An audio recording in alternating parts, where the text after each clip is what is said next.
Have you had a recent international order canceled or stuck in limbo? You're not alone. A major change in U.S. trade rules has upended the flow of small packages into the country, and the fallout is landing on shoppers' doorsteps. For decades, the de minimis exemption let goods valued under a set threshold enter the United States duty-free. Since 2016, that threshold was $800, essentially a tax-free allowance for your online cart. Billions of parcels, from T-shirts to earbuds, slipped through under the rule. But as of Friday, August 29, 2025, that exemption is gone. The change stems from an executive order signed by President Donald Trump on July 30th. Now, every imported item, no matter how cheap, can be taxed. Postal services and couriers in more than 24 countries, including Japan, Australia, Mexico, and much of Europe, have paused some U.S. shipments while they figure out how to collect those fees.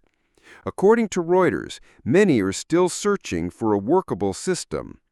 The biggest hurdle is timing. Carriers must now collect the duty from the seller before the package even takes off, using a payment service pre-approved by U.S. Customs and Border Protection.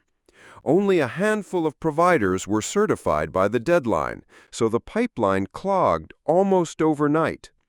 Even when packages move, delays loom. Customs is bracing for roughly 4 million extra parcels to inspect each day. Major carriers like DHL warn of slowdowns, and UPS has announced a $2.50 processing surcharge on all international imports beginning in early September. Why scrap a nearly century-old rule? The White House calls the exemption a loophole. In fiscal year 2024 alone, 1.3 billion shipments worth more than $64 billion entered duty-free. Officials say big e-commerce players, such as Shein and Temu, exploited the system, undercutting U.S. retailers that must pay tariffs on similar goods. Security is another motive. The flood of lightly inspected packages, the administration argues, made it easier to slip in fentanyl, counterfeit products, and other contraband.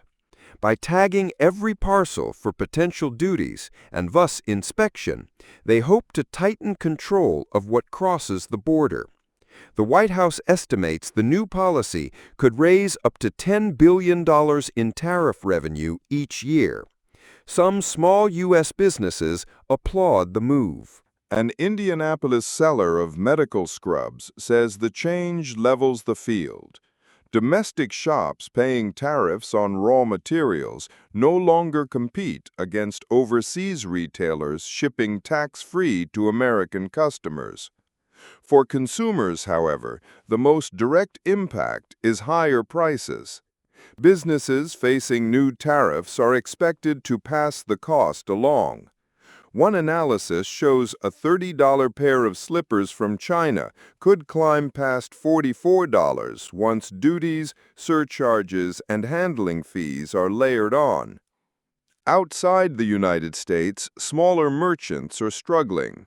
A Canadian yarn dyer who counted on American buyers has halted U.S. sales altogether, citing the added costs and paperwork. Similar stories echo from boutique makers around the world who relied on quick, cheap access to the huge U.S. market. Even American firms aren't immune. Companies that import small batches of parts or materials now face steeper expenses and more red tape, costs that may ripple through domestic supply chains. For the moment, confusion reigns.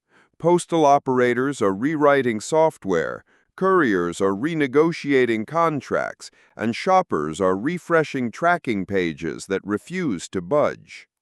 The age of ultra-cheap, duty-free goods landing at your door in days has ended abruptly. What replaces it may offer tighter security and a fairer shot for local businesses, but it will likely come with higher prices and longer waits for consumers. So if your next international order takes weeks or never arrives at all, you'll know why. The de minimis exemption is history, and global e-commerce is feeling the shockwaves.